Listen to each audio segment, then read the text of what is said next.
Two guests will be with us. One guest is already here, and we're going to be looking into this. George Gibore is the Secretary General of KUCO. We'll look into details of that in just a short while. Dr. Abidan Mwachi will be with us here. He's the chairman of the KMPDU, and we're looking at the health impasse this morning and what all of that has in store as we get into it. Good morning, George. Good morning, Do. Karibu sana. Asante sana. Good to see you. Good to see you too. Before we get into it, KUCO, give us that acronym, what this stands for in its completeness. KUCO is the Kenya Union of Clinical Officers. There we go. Kenya Union of Clinical Officers. So you represent them and you'll be with us here this morning. We'll welcome you, and then maybe when Dr. Mwachi gets here, we'll welcome him as well. But CT does this great thing where he... the guy who gets the visas to all the countries, and then he gets the proverbs. And this week we've been in we've been in the Republic of Congo. Yes. N'est-ce pas? Yes. Otherwise known as Congo Brazzaville. Yeah. Now, in the time when you were youthful, because there was a time when you were youthful, you may have come across a song by a gentleman called Samba Mapangala. And the song was Vunja Mifupa Kama Meno Bado Iko. That was the song. See? Have you seen the nodding? I saw the smile. Told you. It lit up immediately. Told you. So you were not telling me a lie? No, I wasn't telling you a lie. Okay. Now, there is a proverb from the Republic of Congo. And this gentleman, Samba, was actually born in the Republic of Congo, but later moved to what we now know as DRC. The proverb from that country, I believe from which this particular song was derived, was, while you have teeth, you can break bones. Mm. Now, in the language that they speak there, this is what they say. Mm-hmm. Tango Mingo ezalibuka mokua. Now, I have absolutely no idea what I've just read, but I've read it all the same, okay? But in English, while you have teeth, you can break bones. George, what do you think about that? How does that resonate with you? Yeah, Muga suggested like I'm not still youth. Can you imagine? Okay, let me say, when you are younger. Not young, younger. Yes. I think what it suggests to me is that while you are youth, you can be able to do more, and you have energy to do more. And when you have that energy, you better do it. Because it comes a time that you cannot do it. You can only see them as they pass. Yep.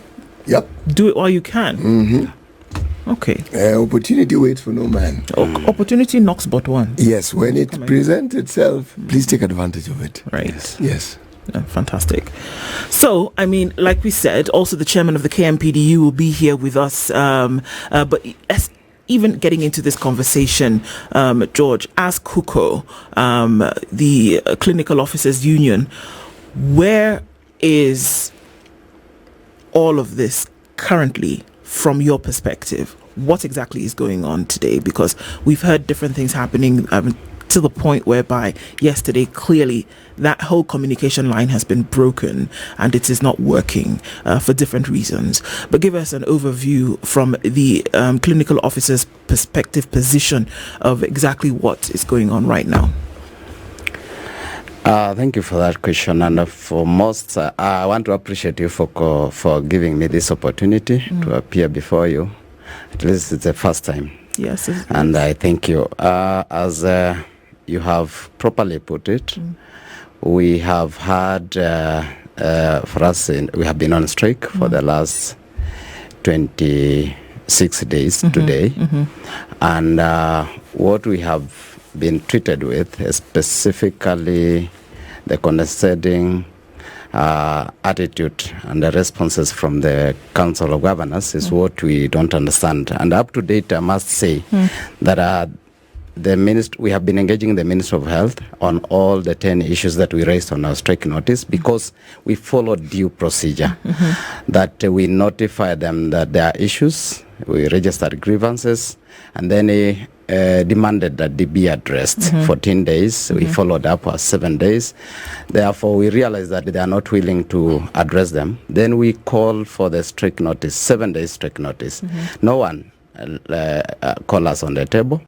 Then the strike ensued on 1st April. And all the issues still remain unaddressed, up to date. We have had several meetings actually with the Minister of Health, which have been led by the PS Mary Modoni. And some of the issues that require consultation from other departments, she has forwarded those requests for their concurrence. Specifically, we are pushing for ratification of our career progression guideline, which has been in waiting since 2017, meaning then that clinical officers under the Ministry of Health and also counties and other employers are not able, they do not have a proper guideline in terms of how to employ, retain and promote clinical officers. So that put us at jeopardy. Okay. And that's what we are seeking for address. But the Public Service Commission is still taking much time, despite that this has been an issue that they have been having for all those years. The second issue, which also we know that we have engaged, is on the CBA. We have concluded all the non-monetary issues. And the only issue that they are waiting for is for the approval by the SRC on an issue that we agreed in 2021. Because in 2021, again, we went on strike because of the same issues, including the CBA.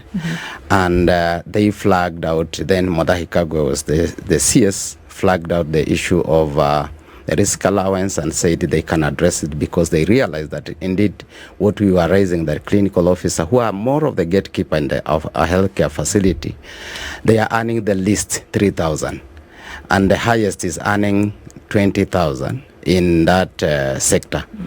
We provided justification that clinical officers are the first to meet patient in an enclosed place, or rather room, and they take close to 15 minutes with the patient without knowledge of the kind of condition they have, whether infectious or not. And that's evident even during COVID.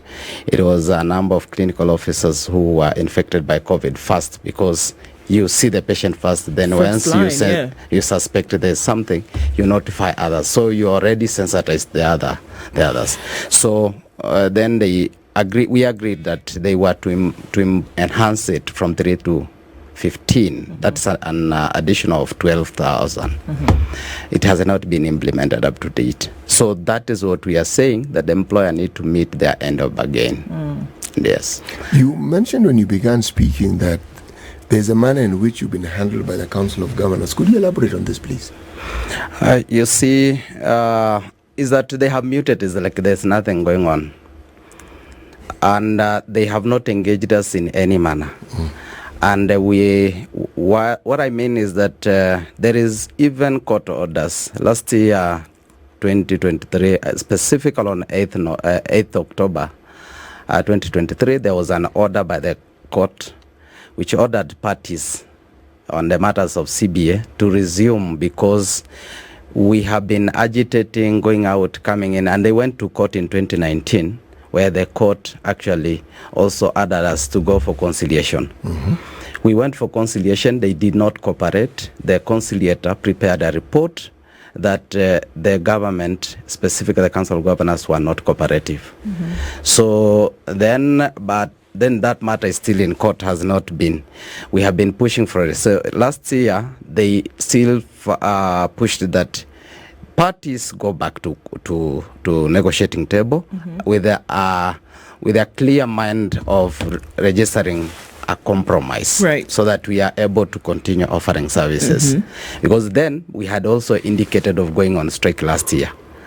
So when again they went to court, those matters were brought together. And then they were told, there's still this matter here, you have not been able to resolve. So go back, resolve. So they have not honored that. And we feel then that that muting the whole issue is more of actually not consider, or rather prioritizing the issues that we are putting on the table. Okay. So at this time now, when the doctors, of course, of the current strikes that we are seeing, the doctors went on strike first. Yes. Would you say that the clinical officers joined the strike in order to give it some more potency, to see that this is an issue across board? Or was it at the time where the clinical officers were going to go on strike anyway, because some of the issues that you had discussed had not been resolved as they promised that they would have been? Yeah, that's key. When I think all these issues have been recurring, as I have said, and we continue saying that among the 10 issues, there are many.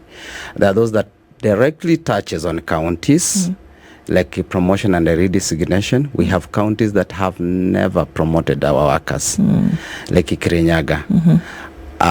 We have also Vihiga, which is also a problem, among other counties. But then we said all these issues, let us raise them together so that they can be addressed. So they have not been addressed.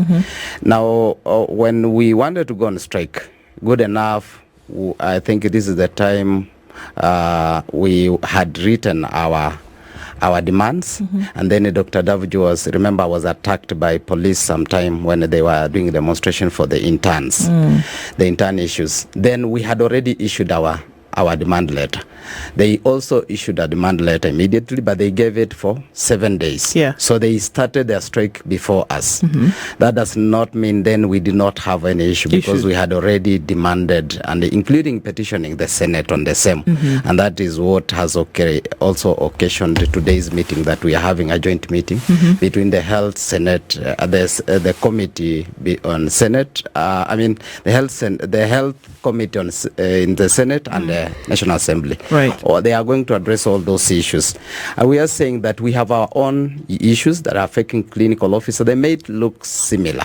The doctors are pushing for full implementation of the CBA. We are pushing for realization of our CBA, which has been at bay since 2017. What would you say is the reason why this?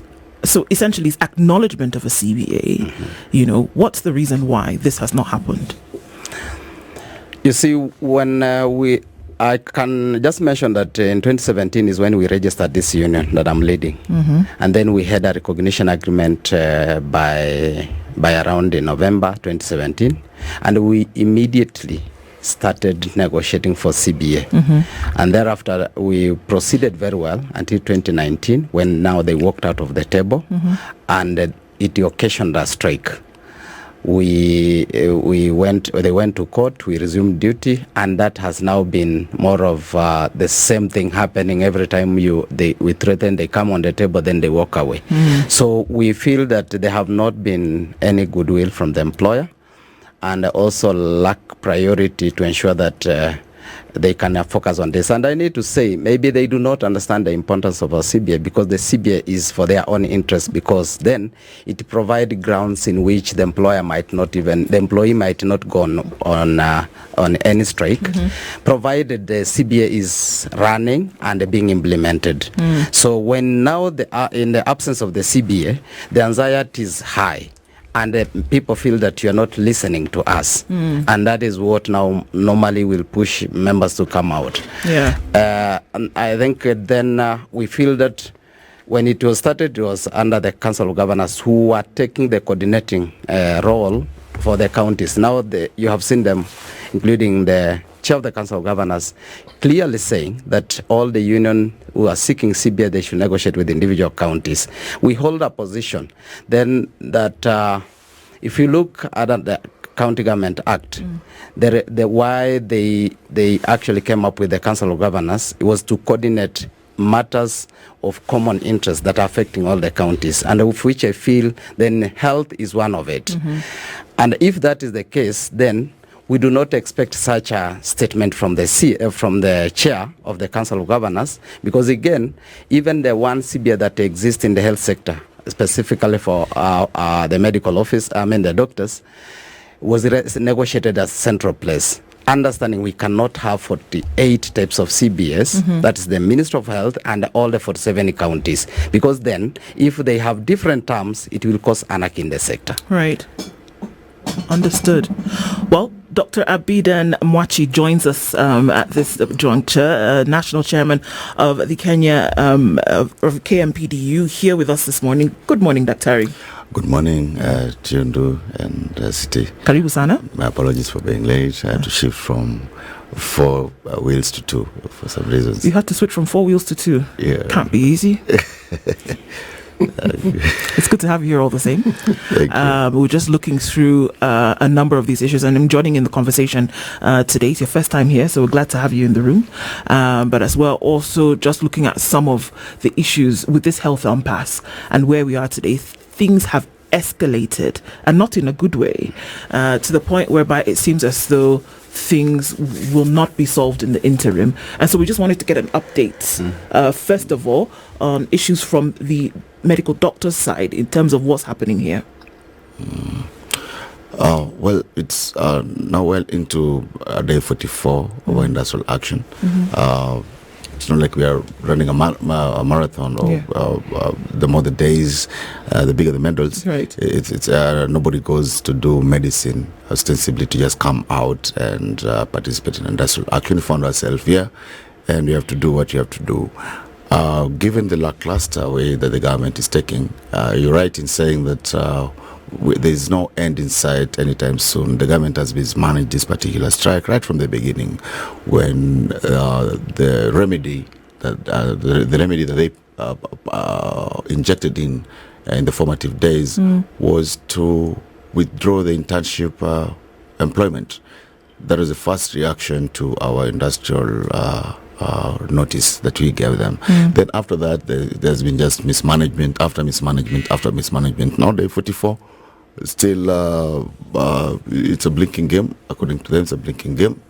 And doctors are resolute that they are not going to work without their bare minimums, because we've been with this government before. We know that they do not really implement when they put pen to paper. So this time we want them to implement. Yes, there's no pen, there's no paper. There's no pen, there's no paper in this case. Yes. All right. So there are 19 issues. Of course, we've seen those ones. And at the most recent talks that you had on Tuesday, we're going to government, in the name of the Ministry of Health, coupled with the head of public service, said that 18 of those issues had been discussed with an element of understanding from both sides of the table, but that the 19th issue was in court. And because KMPDU had essentially jumped the gun and gone to court on this issue, they could then not discuss it, but they had done the due diligence to discuss the remaining 18. Is that the case? Let me start from the latter to the former. It is not true that KMPDU went to court. 2 doctors, feeling agitated that they had stayed home for 8 months, went to court. We were mentioned as interested parties. And again, it is not true that the court put the issue in abeyance. What the good judge said, Lady Justice Moreno Nyango said, is that we revert to a situation that is prior to the circular that was written by SRC of the circular of 13th of March. What this particular circular said, this was a circular that was slashing the internship payment from what it was to 70,000. That is a 91% slash. How they interpreted that ruling just serves to show where the mindset was, because what the good judge averred, in any good person's opinion, was that the pay should not be slashed as the talks are going on. Now, to the 18 versus 1, I can mention many things that they have not done, so that we see how they have compressed it to 1. Number 1, we asked them to give our members comprehensive insurance because it's the only reasonable thing to do. And they had told us that they'll do it immediately from 2017 up to now. They have not done it. That is one issue. We told them to pay the basic salary arrears that they owe us from 2017 because they committed to doing it since 2017. A child born then is now in class 1. They have not done it. That is already 2. We told them, right, that they need to put the processes of CBA negotiations in KTRH, KMH, and MTRH in place and rolling. They have not done it. That is already 3. This issue of 18 to 1 is a political statement. And besides, when we caught them in their tracks and we told them, now that you've given us 18, which must be more expensive than the 1, why don't you take the 18 and give us the 1? Which they refused. What does that say? They're just playing games, mind games, chicanery, and a lot of mischief, which is quite unfortunate. You know, I have to ask this question of both of you. Yes. I mean, everything that you say is not difficult to understand. And the fact that you have a CBA means pen was put to paper. That's why you have a CBA. Absolutely. If the parties concerned don't sign it, there is no CBA. What do you think is actually happening? Because from 2017 to now, those are really very many years. Yes. For me, let me start. When we saw these things coming, and we realized that there was a circular from the SRC against a circular from the Public Service Commission, which established any post for anyone to be paid in the public sector. And the circular from the Public Service Commission has given job groups for all the interns. So you come and put it aside without recalling it. You say now we have the one for the SRC, which insinuated that you pay them as stipend. Now, without any scientific, you give a range. Like for the diploma clinical officer, you say 27 to 35. For the degree clinical officer, you say pay them between 35 to 50. And then you realize that they are only going for 1 year. So who is to be paid? The 27 and the 25. It was just a reaction. Now, because they reacted and they realized that they have committed, or rather they have caused more problem, then they are still holding on it, but they cannot justify. They have not done any job evaluation to scientifically point out that this is what befits them. And then it's happening in a very bad economical situation, hard time, when people are experiencing difficulties even to meet to be able to buy even food on the table. Then you say, we have slashed it. Like, for instance, the degree clinical officer used to pay around 115. They are now saying, we'll pay you 50. I'm concerned here. Are we saying that the SRC has the ability and the mandate to disregard what the Public Service Commission has put in place? That is what we are treated to. And we ask whether really, they say actually, for themselves, they say again, that these interns are not employees. That's what they say. Does the SRC suggest, or do they have the powers to actually implement? That is what they are trying to actually maybe put into the public, which we feel that they do not. Because in any case, you cannot establish any position in the public sector without the Public Service Commission. That is why even the president to appoint anyone must go back to the Public Service Commission and then now come back to the SRC and say, this is a new position. But now, because there is already a position that had been established for these interns, where there was already schemes of services that provide for the same, you can only pay as per the job group that is already approved, because already the scale is there. Okay. It did not require the SRC. But the SRC is trying to say we can take it away powerfully and try to demonstrate that they are the one who has that role. And we say, looking at their role, they say they are not employees, so then they are not public servants. Why should you have the mandate then to decide on what they should be paid? And that's the complication we have, and we are saying that we, as a clinical officer and as the doctors also, is that we are not willing to take the cut. We must be able to obey what is there, specifically payment for the intern as per the job group. If that does not happen, then we do not understand why we should continue, some of us also being there, serving the clinical officer or even the doctors, because then we'll be negating on our responsibility. And these people constitute 27% of our work, our our human resource in our public sector. Yeah.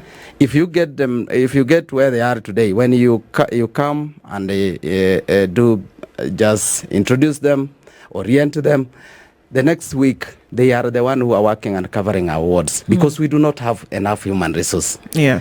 So by that so doing, these guys are working. They are not like any other interns from any other. And in the health sector, if you treat it like the way you treat people who are dealing with animal, I feel then I must be sorry because that person need to be stable mentally for them to address your issues. Indeed. So once you come and displace that, you can get to understand the danger you're putting Kenyans into. The Secretary General of the Kenya Union of Clinical Officers, George Gibore, and the Chairman of the KMPDU, Dr. Abidan Mwachi, our guest this hour, and we're looking at the health impasse in the country today. Before we went into the break, Dr. Mwachi, hearing from you then on this particular issue of hiring and training for interns, what is the position where the union is right now? Interns have been hired since time immemorial. Even before formal employment structure, the times of Hippocrates, you've had interns who, at that time, their due diligence was to servitude. Then comes the Act, where interns are supposed to be as employees, and they've been called employees up to 7 times in the CAP 253, the Kenya Medical Practitioners and Dentists Act. Just to add on to that, they are required to again pay for a practice license that lasts 1 year. Interns cover close to 35% of the hospital coverage mechanism. They are first on call. There's no first on call and a shadow. They are just first on call as the ladder. This climbing ladder in the medical field is first on call, handling all the emergencies on the ground. They see some patients and discharge them on site after treating them. Then the second on call were usually the medical officers and the consultants third on call. And they've always been paid a salary. They've always been paid a salary as employees. The idea of stipends come to us as a bit stupefying because it was a sudden idea, most likely as a reaction to our incessant demands that they should be posted on time. So this was a shoot from the hip without prior thought, and now here we are. It was a reaction to our threatening strikes. Now, what is the end to this? We are trying to create cheap labor. When you follow the tracks and the train of thought, and we have critical evidence to persuade us that way, that once you employ, you get an intern at a stipend of 70, which when you deduct all the taxes comes to around 37,000 a month. At the other side of the tunnel, you're creating medical officers who will be willing to take home a net of 70 or 100. And to what end, you can see there are some private hospitals that are dying. And let me tell you, when you read these social health insurance scheme with a fine tooth comb, you will see that it is glorifying and has all the tenets of privatizing healthcare. Case in point is that there's a man in the middle who is a private entity. There's a insurance person in the middle is a private entity, and the role is that of the midfield are distributing public funds to all and sundry. So once you create this cheap labor, then you'll have cheap labor at the end for the private hospitals. That is the gameplay, and I'm willing to stand by it. Right. SRC just comes in, to understand what SRC is. SRC is actually a union for the government. It is a union that was formed to fight for government, to fight the hanky-panky for government wars. And we are going to ask you to provide evidence for what you've just said, but go on. It is replete with examples. I can count 1,000 if you have time. We have time for 1,000. Yes. Okay. The role is twofold. The role is to set the salary for state officers and advise upon the salaries of Set or recommend. Set and recommend for state officers, Yes. but for us public officers is advice. Yes. So it is overstepping its mandate by this busybody behavior that has been there for quite some time now, just to rent seek and purport to be setting and advising every month. This should be a temporary commission, in my opinion, and it's the one that is contributing more amorphously to the wage bill.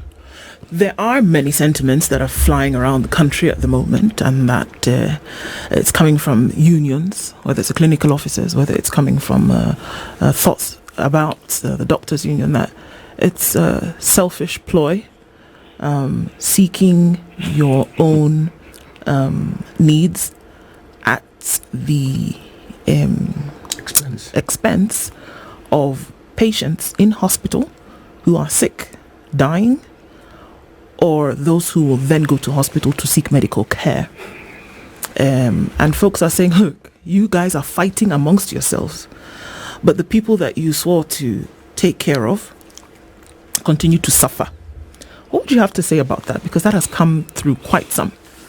Even for those who support the strike. There are those who support the strike who say, you know what? I think they should get paid. I think they should be supported in a human resource position point of view.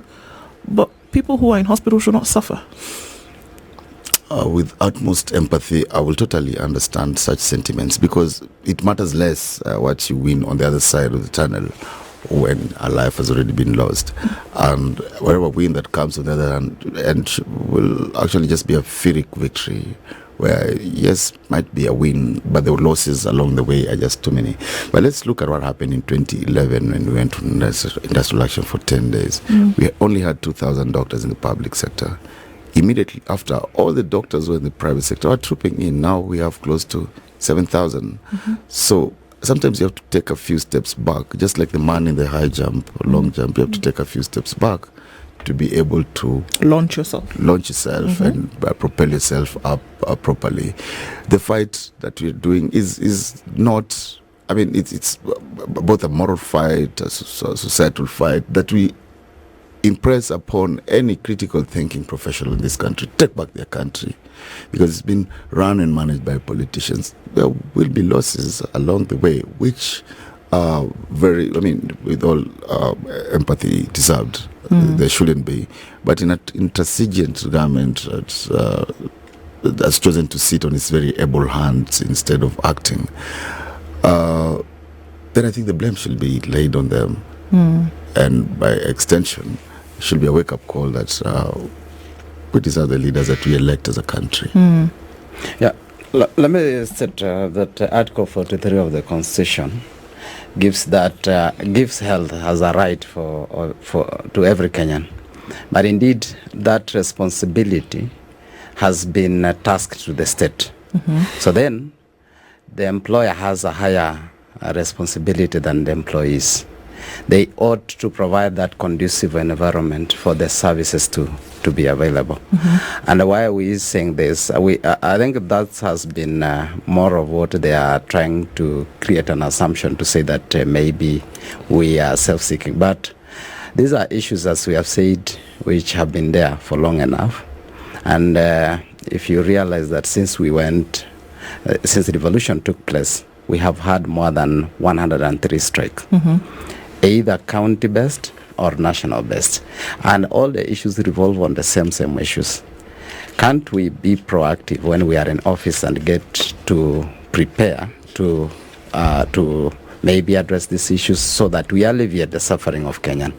If today, then our issues are addressed, why should people of any good mind be out?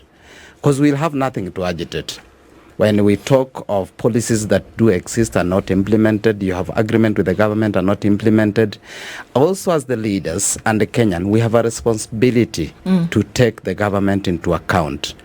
We understand where patients probably do not understand this, but indeed, when they come to those hospitals, they queue there the whole day waiting to be seen. where there is no healthcare worker. They do not understand. They think that we absented ourselves from duty, without understanding that there is no staff to see them. In Nairobi, we have 22 facilities that are not functional. Why? No staff. And this actually is same in in a number of other counties. When we put an agenda or a demand to employ more staff, it's not for our own self-seeking. Actually, they exist in the blueprint of those government, and they promised Kenyan to employ more staff, knowing very well that there is a gap and they want to enhance service delivery, in any case, to realize UHC. So it can never happen. Actually, healthcare workers are the voice in the health sector. Even if you pump money there today without staff, I can assure you that it will not be able to move. One key thing I need to point so that I don't forget on the issue of intern, why the Public Service Commission give that what we call staff establishment, it has including the estimated numbers of interns who goes for internship. So this document helped the ministry to appropriate funds and ensure that they have already planned for the next period. For instance, the total number which is approved is 9,500 across the country. Across all the cadres that goes for internship. So they only need to project it and prepare their budget in concurrence. And this time we are talking about 3,557, I think, staff who are going for internship, less than the appropriated numbers. So when these things came up is when the minister was crying for, like, they have not been given enough money. They had actually indicated to have been given 3.6 billion for the internship, and they needed close to 7. So then they were trying to seek how to get more money. Then all of a sudden, the SRC thing comes up. So we felt like this was more of a management to the push to post intern. But now they found themselves in a narrow a way that they can't reverse on it, so they are still holding on it.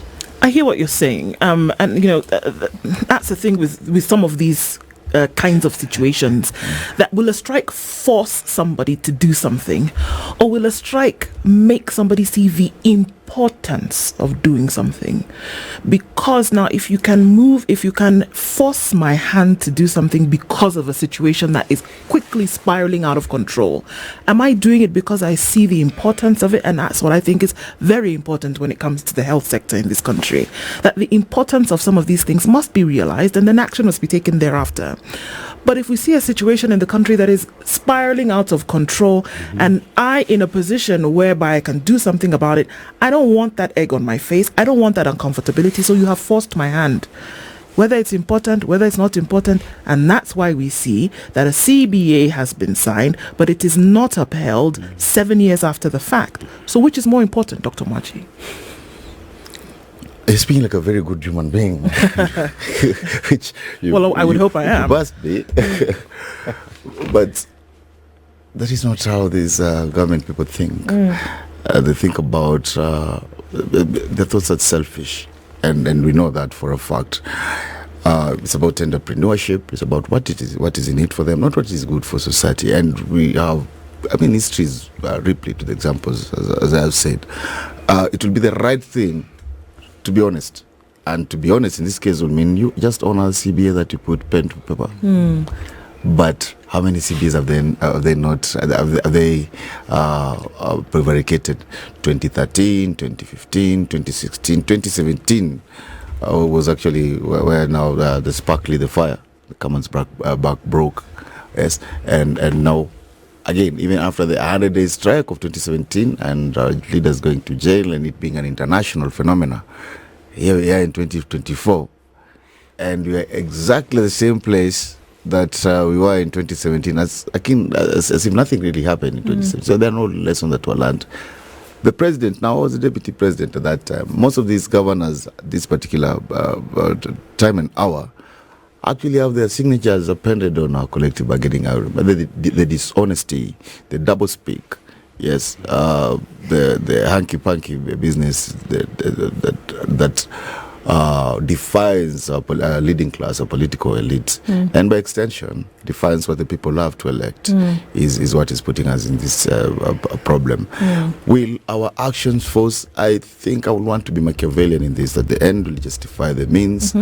Once we get things put in the correct order, it will not matter whether the emotions are hurt, the egos are slurred, provided the thing is done. It's done. Yes. There's also been sentiment that has come from a number of unions that with the current laying off of certain doctors already, certain staff already, that has happened in about 17 counties, that that's not going to stop this. That you want, I believe it was the deputy SG who said, well, until there are no more doctors left, keep sacking. We're not going to let go of this thing until you sort out the issues that are supposed to be sorted out. Is that the position? Yes, and I'd like to congratulate all the doctors who've been sacked, all the doctors who have show cause letters. This shows that you've been in the fight. You're just not coming in as a rookie with clean clothes, while your colleagues have their clothes muddied and blood splattered. You've been part of the fight. I've been sacked 3 times before, and it's nothing strange. This government and success previous governments think that intimidation usually do work. They should look at the generation they're dealing with, the generation that they will easily leave medicine and go to farming and still have some ambit of time to put their lives together. You are saying that this particular government has probably bitten more than it can chew. Absolutely. yes, actually, they are there. So, and the issue of firing staff, in 2012, they fired all the healthcare workers who were on strike then, and they hired some. That is, after strike had gone for 3 months, they fired everyone, hired others. Purportedly, they served for 7 months. The agreement was there. So the one that had been fired came back, and they chased away the other one, and they never paid them, not even a penny for serving for more than 7 months. So it's not easy to fire, even if today you can come with papers and say we have fired you. It's not the end. That's the good thing with the current constitution, because procedurally, are you trying then to say nothing can be done procedurally? We have also staff who have been given the same show cause letter. I'm a good example. I was fired by Kidero for agitating for better terms in Nairobi. Right. And I stayed out for 3 years. I was reinstated. They paid me for the whole time I stayed out. And they paid me for all those damages. Is that a good thing to do? You will do it today thinking that you are a winner. But again, when it comes back, it bites back to the taxation of people. Actually, you are the one who is more of causing more pain to the Kenyan, because then I'm paid for that period I was out, I'm paid for the damage, and where does that money come? It does not come from his pocket. So what I'm saying is that before you go run to fire any healthcare worker, have you addressed their issues? In any case, when we see the SRC with this rush, and we have seen the same also being flagged by the Auditor General, trying to say that there are allowances paid to healthcare workers which are irregular. And we know that this issue of the interns, if it's allowed to stay, they are still going to climb the ladder and try to say that you are being paid, this is irregular. And all this were negotiated. And that's why we are saying we are not taking this crap. Because these people who are talking about the pay, if you look about what they are earning, if you look about the appropriation that they are talking about paying the cars, and of which we wonder that we have not been having the cars for the last over 1 year, and there is no problem. The ministries are running. Nothing and you still tell us that they are so important that you want to spend billion over them, and you forget, like clinical officers What makes implementation. you think they want to start paying the monies now? Money for? The CSs. They have appropriated to pay them close to over... I don't think you've heard the question I've asked you. Yes. What makes you think they want to start paying them now? Because they have talked about it. They've been paid all through, And for all intents and purposes. Those people hang around, they just malinga and gallivant around government offices. It can't be for free. So they receive pay. Now that I don't have an evidence, that's why I'm saying... Whether they are paid or not, Yes. there's a point I'm raising here. Yes. When you look at the situation we find ourselves in, and at the heart of this conversation are people who need health care. What do you think is a possible way out of this? Because people are dying and they're going to continue dying. And there's been talk of even doctors in private institutions joining. Yes. Now, I dread a situation such as that one. Because it will be not dire, it will be catastrophic. Is there a possibility of there being a middle ground? Don't speak for the government. From the perspective of the healthcare professionals, is there a middle ground? You are asking where will the bus stop? Right. And we are saying the driver is the I don't government. want it to stop. I want it to slow down. Yes, the driver is the If government. if it stops, then it means Yes. all hope is lost. Yes. Okay? And I would not like to go there. Yes. Okay? But I also hear you saying that the governments, not this government, governments don't understand any other language other than that of a strike. That is what I hear you saying. They have demonstrated so. And that is why you issue a demand letter and they don't call you on the table. You follow up, they don't call you on the table. You go on strike, they wait until around 2 weeks. They now say, can we talk? So I think that's why you have heard us specifically saying that if we have an agreement has not been implemented 3 years, 4 years, even 7 years, who is the implementing agent? Is the government. So therefore, the middle ground. Yeah, let me finish. Then therefore, the person who went on strike first is the government. We joined the government on strike. So why are we being accused of? We've heard that rhetoric before. I'm not buying it. So, Dr. Mwachi, then for you, I mean, even as a clockwise. And now I want to assume that you be the the conciliator. What will be the middle ground? Muga? I am not a health professional. So maybe we can hear from Dr. Mwachi. What is the end like? What is the next thing in sight? What do we see? Because right now there is an impasse. Where are we going? Right now, from the union standpoint, there might not be any end in sight soon, because both sides are thinking of escalating. The union KMPDU is categorical that we are looping in the private sector very soon, as soon as this coming week. The government on its in its mistaken tracks is sucking everyone and anyone, even though the courts stopped them. Everything they're doing is null and void. In a good society, a middle ground will be that the government will own up. And especially this particular government, when does it own up?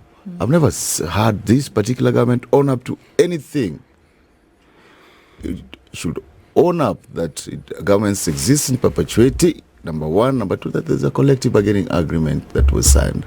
Then number three, that they give reasonable reasons, not excuses and things picked from the magic hat as to why they cannot implement clauses 1, 2, 3. But there's one that is non-negotiable, and that is the clause on our interns. That is non-negotiable.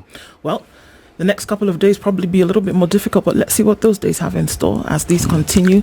Dr. Abidan Mwachi is the chairperson of the national chairman of KMPDU, and George Gibore is the Secretary General of the Kenya Union of Clinical Officers. Thank you for being here this morning. This is the Situation Room, the only way to start your day.